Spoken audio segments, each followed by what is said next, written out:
குளு குளுன்னு காத்து வீசுது. உங்கள் சத்யாவில் குளு குளு AC offer. Mega TV viewers அனைவருக்கும் வணக்கம். நான் டாக்டர் நித்யா, சித்தா ஃபிசிஷியன். இந்த அயன் டிஃபிஷியன்சி பெரும்பாலும் இன்றைக்கி நிறைய பேருக்கு இருக்குங்க. இதனோட சேர்ந்து அனிமியா அப்படின்னு சொல்லக்கூடிய இரத்த சோகை பிரச்சனையும் இருக்குது. ஸோ அயன் இருந்தால் தானே நமக்கு ஹீமோக்ளோபினும் பாடியில் கரெக்டாக இருக்கும். இந்த அயன் டிஃபிஷியன்சி அப்படின்ற இந்த பிரச்சனை எதனாலங்க ஏற்படுது? இது இந்த ஹீமோக்ளோபினை எந்த அளவுக்கு பாதிக்குது? ஹீமோக்ளோபின் லெவல் குறைந்தா நம்ம உடலில் என்னென்ன பாதிப்புகள் ஏற்படுது இதையும் நம்ம தெரிஞ்சுக்கணும். ஸோ பொதுவாக இந்த ஹீமோக்ளோபின் அப்படின்னு சொல்கிறது நம்ம ஆர்பிசி செல்ஸ் இதில் இருக்கக்கூடிய ஒரு பார்ட், சரிங்களா? இது என்ன பண்ணுதுன்னா நம்மளுடைய ஆக்சிஜனை கேரி பண்ணிட்டு போயிட்டு ஒவ்வொரு ஆர்கனுக்கும் ஒவ்வொரு செல்லுக்கும் நமக்கு சப்ளை பண்ணுது. அதனால தான் சில நேரம் நம்ம சரியாக ப்ரீத் பண்ண முடியல அப்படின்னாலோ, ஹீமோக்ளோபின் நம்ம உடலில் குறைவாக இருக்குது அப்படின்னாலோ, அயன் டிஃபிஷியன்சி இருக்குது அப்படின்னாலோ நமக்கு தலை சுத்தல் வருது, கண் இருட்டுதுங்க அப்படின்னு சொல்கிறோம், பால்பிட்டேஷன் வருது, அதாவது படப்படப்பு, நெஞ்சு படப்படப்பு வருது, செஸ்ட்டில் ஒரு டிஸ்கம்ஃபர்ட், நெஞ்சு மேலே ஏதோ ஒரு பாரம் வச்சு அழுத்துற மாதிரியே இருக்குது. நல்லா தூங்கிட்டு இருப்போம், திடீர்னு மூச்சை விட முடியல, நெஞ்சில் ஏதோ வச்சு அழுத்துற மாதிரிலாம் இருக்குது அப்படின்னு நம்ம சொல்லுவோம். அடிக்கடி வாமிட் வர மாதிரி, வாந்தி வர மாதிரி, ஒரு வாய் கசப்பு ஏற்படுறது, நகங்கள் உடையிற மாதிரி இருக்கிறது, பெண்களுக்கு இர்ரெகுலர் பீரியட்ஸோடு சேர்த்து ஒயிட் டிஸ்சார்ஜ் ஏற்படுறது எல்லாமே இருக்குங்க.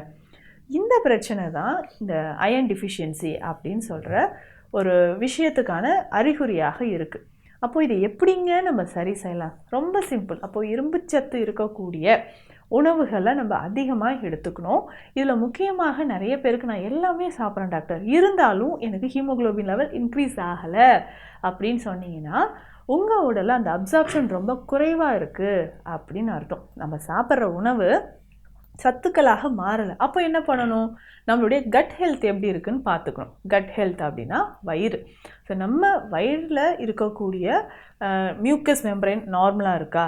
அப்சார்ப்ஷன் கரெக்டாக நடக்குதா? இல்லை ரொம்ப டாக்ஸின்ஸ் சேர்ந்துருக்கா? கழிவுகள் நிறைய இருந்தாலும் நீங்கள் என்ன தான் ஹெல்த்தியாக ஃபுட் எடுத்தாலும் அது அப்படியே நமக்கு மோஷனில் வர மாதிரி இருக்குங்க. அப்போது கட் ஹெல்த் ஃபஸ்ட்டு. நம்ம ஏதாவது நீங்கள் மெடிசன் ஸ்டார்ட் பண்ணுறீங்கன்னா கட் கிளியர் பண்ணுற மாதிரியான மெடிசன்ஸை நம்ம எடுத்துக்கணும். ஸோ அப்படி எடுக்கும்போது ஈஸியாக உங்கள் உடலில் இருக்கக்கூடிய கழிவுகள் வெளியேறி நீங்கள் சாப்பிட்ற உணவு சத்துக்களாக மாறுதுங்க. ஸோ அப்படி நமக்கு வயிற்றில் இருக்கக்கூடிய கழிவும் வெளியேறணும், ரத்தமும் நமக்கு அதிகமாகணும், இல்லைங்களா? அப்போ ஹீமோக்ளோபினும் இன்க்ரீஸ் ஆகணும்னா ஃபஸ்ட்டு நம்ம எடுத்துக்கொள்ளக்கூடிய ஒரு விஷயம்னா முருங்கை. முருங்கை கீரை ரொம்ப சிறப்பானது. முருங்கை விதைகளும், முருங்கை விதை இருக்குது பார்த்தீங்களா, இதையும் நம்ம பயன்படுத்தலாம். முருங்கை கீரை நம்ம எப்படி பயன்படுத்தலாம் அப்படின்னு கேட்டிங்கன்னா, அது உணவில் நீங்கள் அதிகமாக எடுத்துக்கலாம். ஒரு சிலர் இந்த முருங்கை கீரையை அரைச்சி ஜூஸ் மாதிரி நம்ம எடுத்துப்போம். ஸோ ஜூஸ் எடுக்கலாம். ஆனால் இந்த முருங்கைக்கீரை ஜூஸ் என்னென்னா அதிகமாக நம்ம எடுத்துக்கும்போது வயிற்றில் இருக்கக்கூடிய என்சைம்ஸ் அது நமக்கு செக்ரிஷனுக்கு எல்லாமே அஃபெக்ட் ஆகிறதுக்கும் வாய்ப்புகள் இருக்குது. ஒரு சிலருக்கு இது அதிகமான லூஸ் மோஷன் ஏற்படும் வாய்ப்பு இருக்குது. அதனால் இதை நல்லா பொரியல் மாதிரி நல்லா ஒரு 2 கைப்பிடி அளவு முருங்கைக்கீரை எடுத்துகிட்டு இதில் கொஞ்சம் வேர்க்கடலை, சின்ன வெங்காயம்லாம் சேர்த்து நீங்கள் சமைத்து சாப்பிடுங்க. அந்த மாதிரி சமைத்து சாப்பிடும்போது நம்ம வயிற்றில் இருக்கக்கூடிய கழிவுகள் வெளியேறும், நீங்கள் சாப்பிட்ட உணவு சத்துக்களாக உடலில் மாறுது. ரெகுலராக இது எல்லாமே ஃபாலோ பண்ணிட்டு வாங்க. அதுக்கு அடுத்ததாக முருங்கைக்கீரை, நான் முருங்கை விதையும் சொன்னேன். முருங்கை விதை நம்மளுடைய ஹீமோக்ளோபின் லெவல் இன்க்ரீஸ் ஆகிறதுக்கு எப்படிங்க உதவி செய்யுது அப்படின்னு கேட்டிங்கன்னா, முருங்கை கீரை மாதிரி தான் முருங்கை விதையும். ஸோ முருங்கை விதையை வாங்கிட்டு வந்து லேசாக வறுத்து அது மேல் தோல் எல்லாமே ரிமூவ் பண்ணிடணும். உள்ளே இருக்கக்கூடிய விதைகளை மிக்சியில் நல்லா அரைச்சி பவுடர் செஞ்சுக்கோங்க. இந்த பவுடரை ரெகுலராக நீங்கள் எடுத்துக்கிட்டே வரணும். ஸோ இந்த பவுடரை ரெகுலராக நீங்கள் எடுத்துக்கிட்டே வரும்பொழுது எப்படி எடுத்துக்கலாம்? இந்த பவுடரை பாலில் கலந்து சாப்பிடுங்க. முருங்கை கீரை மாதிரி முருங்கை விதை பொடியும் நீங்கள் பாலில் கலந்து, எப்படிங்க, ஒரு அரை டீஸ்பூன் அளவு போதும் இந்த பொடி. ஸோ இது ஆண்களாக இருந்தாலும் பெண்களாக இருந்தாலும் உடலில் வலிமை குறைவாக இருக்குது, ரத்தம் ரொம்ப குறைவாக இருக்குது அப்படின்னு சொல்லும்போது முருங்கை விதை பொடியை நம்ம பாலில் கலந்து காலை இரவு 2 வேளையும் நம்ம சாப்பிட்டுட்டு வரணுங்க. இப்படி சாப்பிடும்போது நம்ம உடலில் இருக்கக்கூடிய கழிவுகள் வெளியேற ஆரம்பிக்கும். அடிக்கடி தலை சுத்தல் வருதுங்க, கண் இருட்டலாக இருக்குது அப்படின்னு சொன்னீங்கன்னா அது உங்களுக்கு சரியாகும். ஆக்சிஜன் லெவலும் உடலில் இன்க்ரீஸ் ஆக ஆரம்பிக்கும். அடுத்து வேறு என்ன உணவுகள் நம்ம எடுக்கலாம் அப்படின்னு கேட்டிங்கன்னா, வாரத்திற்கு 2 முறை நீங்கள் பீட்ரூட் எடுத்துக்கலாம். ஸோ இந்த பீட்ரூட்டை பொறுத்த வரைக்கும் இரும்பு சத்து ரொம்பவே அதிகமாக இருக்கும். இந்த பீட்ரூட்டோட கேரட் மற்றும் நெல்லிக்காய் இது 3ம் சேர்த்தும் நீங்கள் ஜூஸாக குடிச்சிடலாம். இதில் ஒரு கைப்பிடி அளவு கருவேப்பிலை நீங்கள் சேர்த்துக்கணும். ஸோ பீட்ரூட், கேரட், கருவேப்பிலை இதை சேர்த்து நம்ம பயன்படுத்தும் பொழுதும் நம்ம உடலில் நமக்கு ஹீமோகுளோபின் லெவல் இன்க்ரீஸ் ஆக ஆரம்பிக்குது.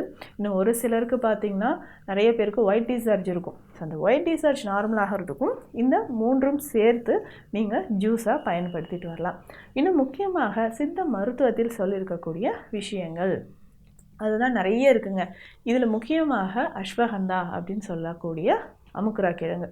ஸோ இந்த அஸ்வகந்தாவை நம்ம எப்படி பயன்படுத்தலாம்? ரெகுலராக காலை இரவு 2 வேளையும் நீங்கள் பாலில் கலந்து பயன்படுத்திக்கிட்டே வரலாம். இந்த அஸ்வகந்தாவை காலை இரவு 2 வேளையும் பாலில் கலந்து நீங்கள் எடுத்துக்கிட்டே வரும்போது நம்ம உடலுக்கு தேவையான ஆற்றல் நமக்கு நல்லாவே கிடைக்க ஆரம்பிக்கும். ஸோ ஒரு சிலர் நல்லா வீக்காக இருப்பீங்க, எனக்கு ஹீமோகுளோபின் லெவல் இன்க்ரீஸ் ஆகலைன்னு சொன்னிங்கன்னா இதை எடுத்துக்கலாம். இதனோட சித்த மருத்துவத்தில் அன்னபேதி செந்தூரம் அப்படின்ற மருந்து இருக்குங்க. இது ஒரு மிளகு அளவு தான் நம்ம சாப்பிடணும். ஸோ காலை இரவு இது வந்து பெருமருந்து வகையை சேர்ந்தது. காலை இரவு 2 வேளையும் நீங்கள் இதை தேனோடு கலந்து சாப்பிடணும். ஸோ அன்னவேதி செந்தூரம் அப்படின்னு சொல்கிற ஒரு விஷயம். ஸோ இதை ரெகுலராக நீங்கள் பயன்படுத்திக்கிட்டே வரும்போது நம்ம உடலில் இருக்கக்கூடிய கழிவுகள் டோட்டலாக நமக்கு வெளியேற ஆரம்பிக்குது. ஸோ ரெகுலராக இதை நீங்கள் பயன்படுத்திகிட்டே வாங்க. இதை தாண்டி வேறு என்ன உணவில் நீங்கள் வேறு என்னென்னங்க சேர்த்துக்கணும் அப்படின்னு கேட்டிங்கன்னா, வாழைப்பூ ரொம்ப சிறந்தது. அதாவது ஹீமோகுளோபின் லெவல் இன்க்ரீஸ் ஆகிறதுக்கான உணவுகள் வாழைப்பூ ரொம்ப சிறந்ததுங்க. இதனோட நெல்லிக்காய் சேர்த்து சாப்பிட்லாம்.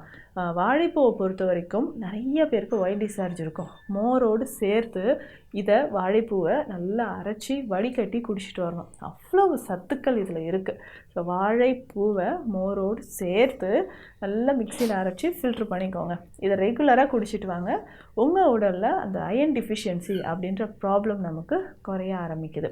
இதை தாண்டி சுண்டைக்காய், அவரைக்காய், முருங்கைக்காய் இது எல்லாமே ஹீமோகுளோபின் லெவல் இன்க்ரீஸ் ஆகும். இதை தாண்டி எனக்கு ரொம்ப நாளாக அனிமிக் இருக்குங்க, ஹீமோகுளோபின் லெவல் 6, 7 இந்த மாதிரி இருக்கிறவங்களும் இருக்காங்க.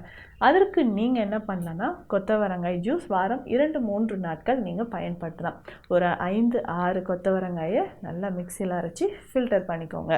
கொஞ்சமாக உப்பு, ஒரு சிட்டிகை அளவு மஞ்சள் பொடி சேர்த்து இதை குடிச்சிட்டு வரும்போது நம்ம உடலில் ஹீமோகுளோபின் லெவல் நல்லாவே இன்க்ரீஸ் ஆகும். இன்னும் ஒரு சிலர் நிறைய பேர் கேட்குறீங்க, டாக்டர் இந்த உலர் திராட்சையை பயன்படுத்தினா நம்ம உடலில் ஹீமோகுளோபின் லெவல் இன்க்ரீஸ் ஆகுமா? நிச்சயமாக இன்க்ரீஸ் ஆகும். இதை சரியான முறையில் எப்படி பயன்படுத்தலாம் அப்படின்னா, இரவே ஒரு 3 டீஸ்பூன் அளவுக்கு உலர் திராட்சையை தண்ணீரில் ஊற வச்சிடணுங்க.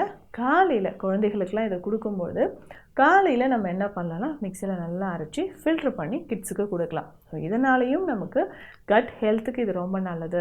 நிறைய பேருக்கு பார்த்தோம்னா இந்த ஆசனவாய் பகுதியில் எரிச்சல் இருக்கும், கான்ஸ்டிபேஷன். ஸோ குழந்தைகளுக்கெல்லாம் இந்த கான்ஸ்டிபேஷன் இருக்குன்னா நீங்கள் இந்த உலர் திராட்சையை பயன்படுத்தலாம்.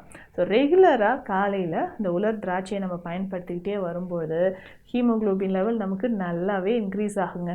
இதை தாண்டி இந்த சிறுதானிய வகைகள் அப்படின்னு சொல்கிறோம் இல்லைங்களா, இந்த மில்லட்ஸ்லாம் நீங்கள் பயன்படுத்தலாம். ஸோ ரெகுலராக மில்லட்ஸ், இந்த கேழ்வரகு இதை நீங்கள் பயன்படுத்தும் போது நம்ம உடலில் அந்த ஹீமோகுளோபின் லெவல் நல்லாவே இன்க்ரீஸ் ஆக ஆரம்பிச்சிடும். ஸோ ஹீமோகுளோபின் லெவல் இன்க்ரீஸ் ஆகிறதுக்கு நீங்கள் இந்த விஷயங்கள் எல்லாமே ஃபாலோ பண்ணிட்டு வாங்க. கேழ்வரகு தவறாமல் உணவில் சேர்த்துக்கணும். அதனோட குதிரைவாலி, திணை, சாமை, இந்த திணையெல்லாம் பார்த்திங்கன்னா இன்றளவுக்குமே உடலுக்கு வலிமையும் ஆற்றலும் தரக்கூடிய ஒரு விஷயம். ஸோ இந்த திணையை தேனோடு சேர்த்து, அதாவது தேனோடு சேர்த்து இந்த திணையை வறுத்துருவாங்க. ஃபஸ்ட்டு வறுத்து பொடி செஞ்சிடணும். அதனோட தேன் கலந்து சின்ன சின்ன உருண்டைகளாக சாப்பிட்றது, இது மட்டும் ட்ரை பண்ணி பாருங்களேன், நல்ல ரிசல்ட் இருக்கும். இதனோட எள் உருண்டை, ஸோ எள்ளை வறுத்துட்டு வெள்ளைப்பாகில் சின்ன சின்ன உருண்டைகளாக செய்து சாப்பிட்றது, இந்த மாதிரியான ஒரு உணவு முறைகளை நீங்கள் ஃபாலோ பண்ணிட்டு வாங்க. உங்கள் ரத்தத்தில் ஹீமோகுளோபின் லெவல் நமக்கு நல்லாவே இன்க்ரீஸ் ஆக ஆரம்பிக்கும். ஸோ உங்களுக்கு அயன் டெஃபிஷியன்சி இருக்குது, இல்லை ஹீமோகுளோபின் குறைவாக இருக்குன்னா இந்த உணவு முறைகள் எளிமையாக ஃபாலோ பண்ணாலே உங்களுக்கு நல்ல ரிசல்ட் இருக்கும். கண்டிப்பாக ட்ரை பண்ணி பாருங்கள். மீண்டும் அடுத்த பதிவில் சந்திக்கலாம். நன்றி. குளு குளுன்னு காத்து வீசுது. உங்கள் சத்யாவில் குளு குளு ஏசி ஆஃபர். உங்கள் சத்யா.